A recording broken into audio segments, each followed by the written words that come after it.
Halo semuanya, perkenalkan nama saya Virginia Prenata Parmebun. Saya mahasiswa Fakultas Peternakan Universitas Nusa Cendana Kupang. Kali ini saya akan membahas tentang metabolisme. Metabolisme berasal dari bahasa Yunani yang artinya metabolismos atau perubahan, yaitu semua reaksi kimia yang terjadi pada suatu organisme termasuk yang terjadi pada tingkat sel. Proses metabolisme. Proses metabolisme pada makhluk hidup terdiri dari 3 bagian, yaitu metabolisme karbohidrat, protein, dan lemak.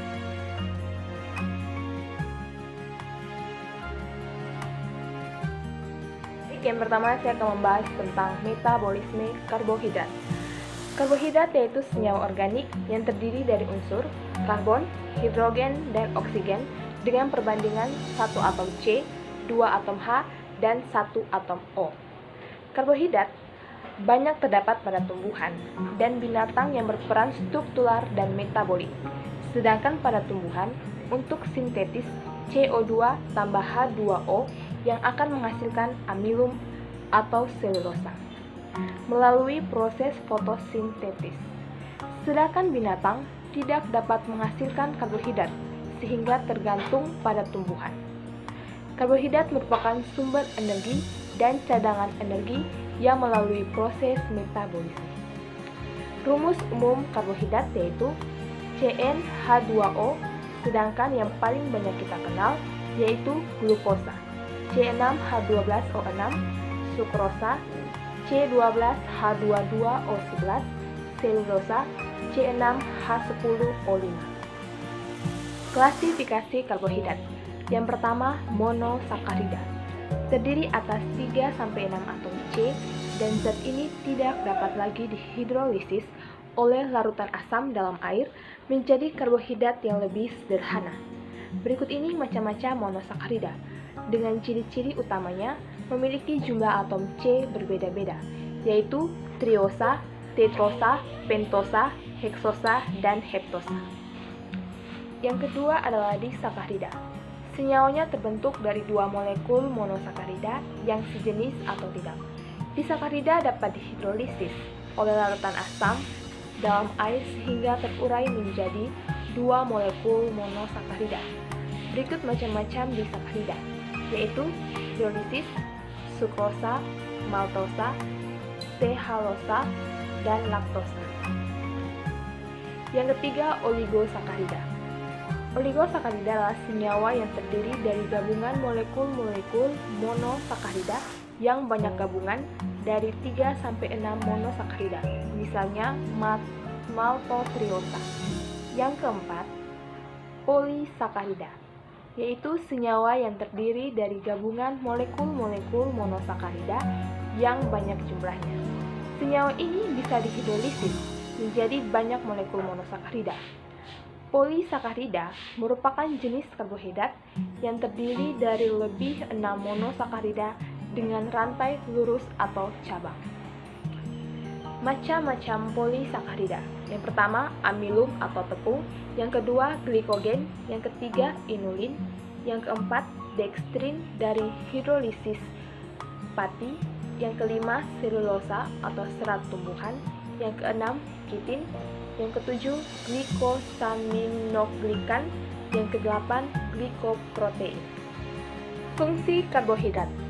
Selain sebagai sumber energi, karbohidrat juga berfungsi sebagai cadangan makanan, pemberi rasa manis pada makanan, membantu pengeluaran feses dengan cara mengatur peristaltik usus, menghemat protein, karena bila karbohidrat makanan terpenuhi, protein terutama akan digunakan sebagai zat pembangun.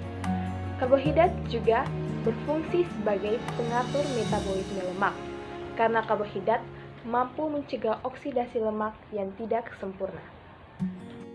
Selanjutnya adalah proses metabolisme karbohidrat.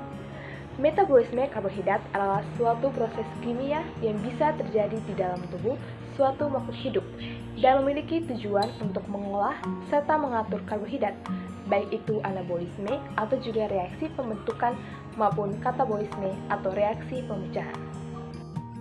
Baik, proses metabolisme karbohidrat yang pertama adalah glikolisis.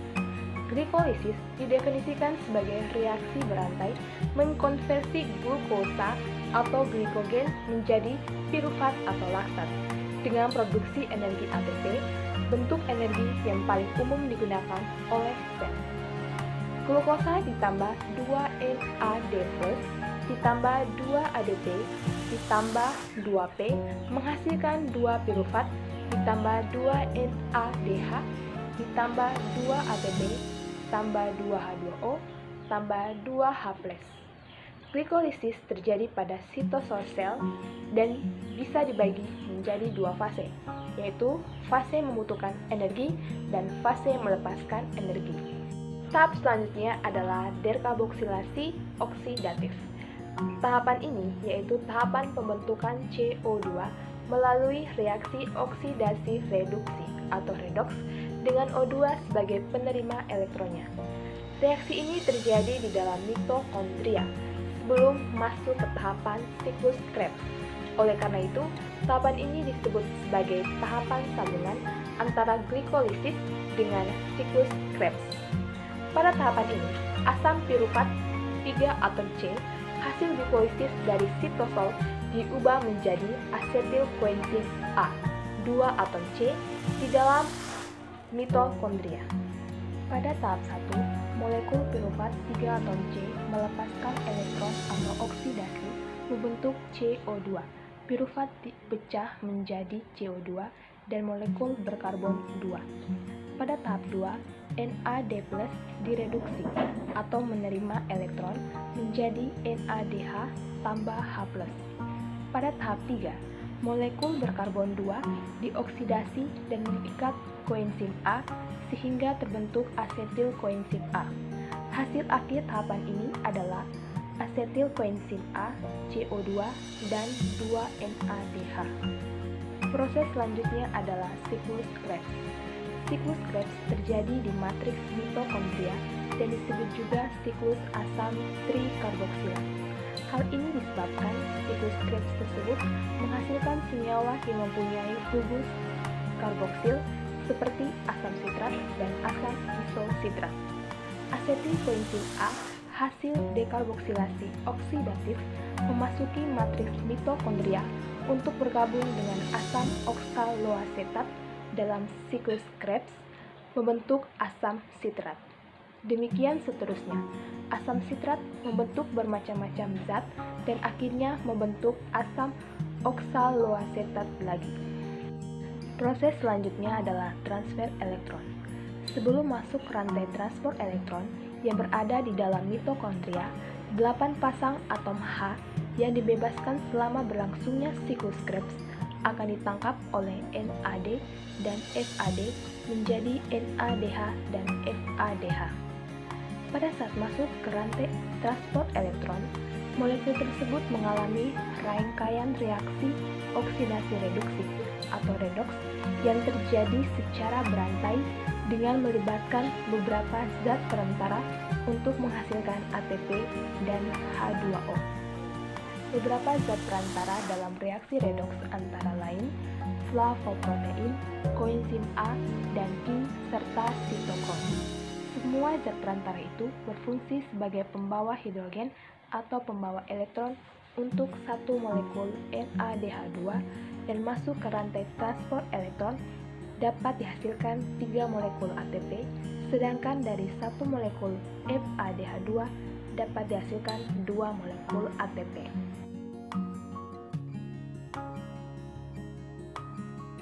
Metabolisme lemak. Lemak adalah zat organik hidrofobik yang bersifat suka larut dalam air. Namun, lemak dapat larut dalam pelarut organik seperti kloroform, eter, dan benzen. Lemak yang beredar di dalam tubuh diperoleh dari 2 sumber, yaitu dari makanan dan hasil produksi organ hati yang bisa disimpan di dalam sel-sel lemak sebagai cadangan energi. Metabolisme lemak ada 3 fase. Yang pertama, oksidasi, yaitu proses merubah asam lemak menjadi asetil koenzim A. Yang kedua, siklus Krebs, proses merubah asetil koenzim A menjadi H. Yang ketiga, fosforilasi oksidatif, yaitu proses mereaksikan H tambah O menjadi H2O tambah ATP. Metabolisme lemak. Yang pertama, di mulut, lemak mulai mengalami tahapan pencernaan. Terjadi penyesuaian suhu tertentu pada saat lemak dikunyah di mulut. Yang kedua, pada lambung, lemak mengalami proses pencernaan dengan bantuan asam dan enzim menjadi bentuk yang lebih sederhana.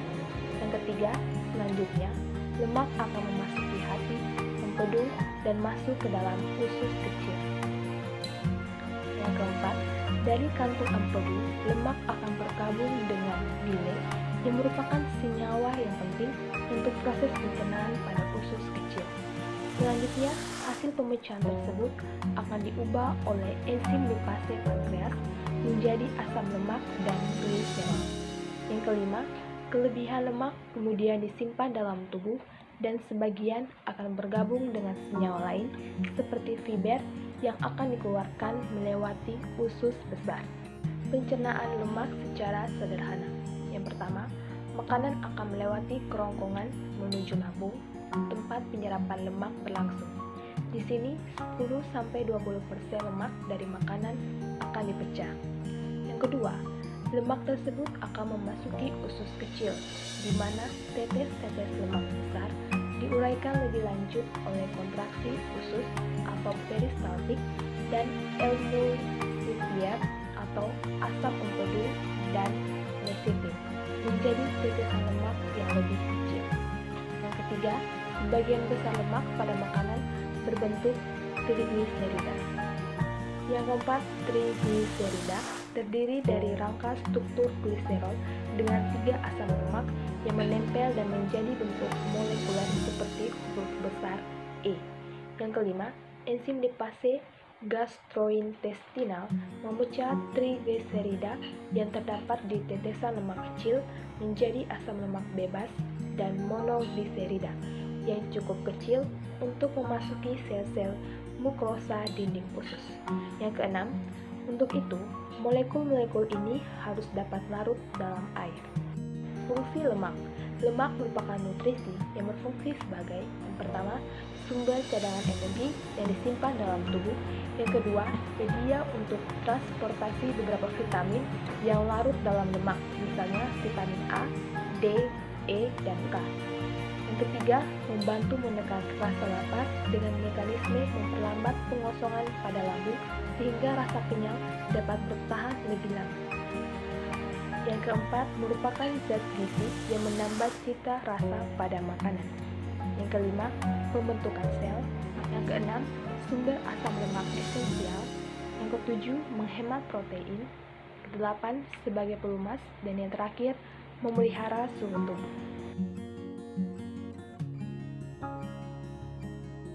Metabolisme protein. Protein adalah komponen penting atau utama bagi sel hewan atau manusia.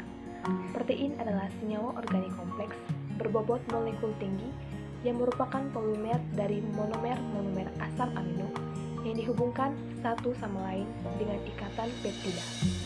Molekul protein mengandung karbon, hidrogen, oksigen, nitrogen, dan kadangkala sulfur serta fosfor. Keuntungan protein. Protein memiliki peran yang penting bagi tubuh manusia, antara lain sebagai berikut. Yang pertama, sumber energi.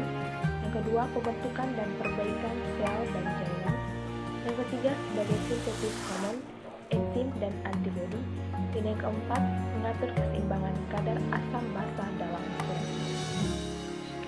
Asam amino adalah asam karboksilat yang mempunyai gugus amino. Berdasarkan biosintesis, asam amino terbagi menjadi 2 jenis, yaitu asam amino esensial, yang merupakan asam amino yang tidak dapat disintetis oleh tubuh dan berasal dari makanan yang dimakan, dan sedangkan asam amino non-esensial adalah asam amino yang dapat disintetis oleh tubuh dan yang berasal dari tubuh. Kegunaan asam amino. Yang pertama, membentuk protein yang dibutuhkan. Yang kedua, membentuk glukosa. Yang ketiga, membentuk badan-badan keton. Yang keempat, menghasilkan energi. Dan yang terakhir, membentuk molekul non-protein. Proses metabolisme protein. Proses penguraian protein dalam tubuh meliputi reaksi deaminasi, dekarboksilasi, dan transaminasi. Proses ini juga berkaitan dengan siklus urea, beberapa biosintesis asam-asam amino, dan bagaimana keterkaitan antara metabolisme protein dengan metabolisme karbohidrat dan lipid. Ada 3 kemungkinan mekanisme pengubahan protein, yaitu yang pertama, sel-sel mati. Lalu komponennya mengalami proses penguraian atau katabolisme dan dibentuk sel-sel baru. Yang kedua, masing-masing protein mengalami proses penguraian dan terjadi sintetis protein baru tanpa ada sel yang mati. Yang ketiga, protein dikeluarkan dari dalam sel diganti dengan sintetis protein baru. Protein dalam makanan diperlukan untuk menyediakan asam amino yang akan digunakan untuk memproduksi senyawa nitrogen yang lain untuk mengganti protein dalam jaringan yang mengalami proses penguraian dan untuk mengganti nitrogen yang telah dikeluarkan dari dalam tubuh dalam bentuk urea. Ada beberapa asam amino yang dibutuhkan oleh tubuh, tetapi tidak dapat diproduksi oleh tubuh dalam jumlah yang memadai. Oleh karena itu, asam amino tersebut dinamakan asam amino esensial, harus diperoleh dari makanan. Proses metabolisme protein dan asam amino.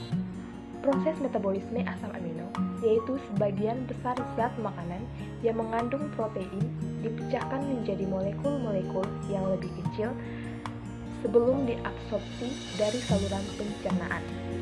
Protein diabsorpsi di usus halus dalam bentuk asam amino masuk ke darah. Dalam darah, asam amino disebar ke seluruh sel untuk disimpan. Di dalam sel, asam amino disimpan dalam bentuk protein dengan menggunakan enzim.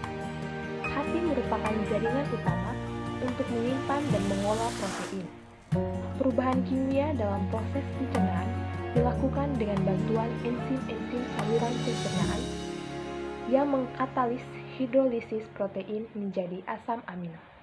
Proses metabolisme protein. Protein yang dikonsumsi pada umumnya berasal dari lauk pauk dan kacang-kacangan.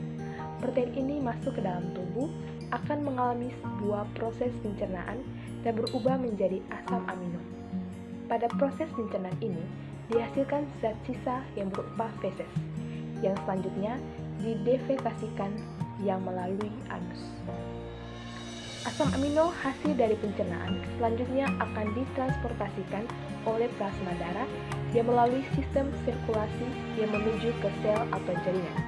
Di dalam sel atau jaringan, asam amino akan dipergunakan untuk pertumbuhan, perkembangan, restitusi sel, dan mensintesis enzim dan hormon.